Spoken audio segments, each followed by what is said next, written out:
இங்க ஒருத்தன் ஒரு எம்டி கண்டெய்னரை சந்தேகத்தோட செக் பண்ணிட்டு இருக்கான். அப்ப அந்த ட்ரக்கோட டிரைவர் நர்வஸ் ஆக ஆரம்பிக்கிறான். ஏன்னா அந்த கண்டெய்னர் உள்ள நிறைய அகதிகளை மறைச்சு வச்சிருப்பான். அதே நேரத்துல ஏதோ தப்பா இருக்குன்னு வெளியே வந்த அந்த ரெபல் அவன் ஆள் ஒருத்தனை உள்ள அனுப்பி கண்டெய்னரோட எட்ஜ்ல இருந்து ஃபயர் பண்ண சொல்றான். பார்த்தா புல்லட் ஹோல் ரொம்ப தூரத்துக்கு முன்னாடியே விழுது.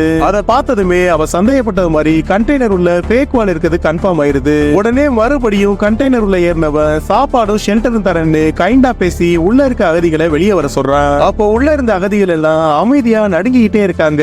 ஏன்னா வெளியே போனா கண்டிப்பா ஷூட் பண்ணிடுவாங்கன்னு அவங்களுக்கு நல்லா தெரியும். உடனே அந்த ரெபல் அவ ஆளுங்களை ஃபயர் பண்ண சொல்ல ஒரு பொண்ணு பயத்துல அந்த ஃபேக் வாலை ஓபன் பண்ணிடுறா. அப்ப அந்த பொண்ணு கிட்ட ரொம்ப கைண்டா பேச ஆரம்பிச்ச அந்த ரெபல் சடனா அவளை ஷூட் பண்ணிடுறான். அடுத்த நிமிஷமே அவ ஆளுங்க உள்ள இருக்க எல்லாரையும் கருணை இல்லாம கொலை பண்ணிடுறாங்க.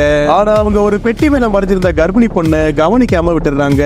அதுக்கப்புறமா அவங்க அந்த கண்டெய்னரை க்ளோஸ் பண்ணிட்டு அதை கார்கோ ஷிப்ல ஏத்திடுறாங்க.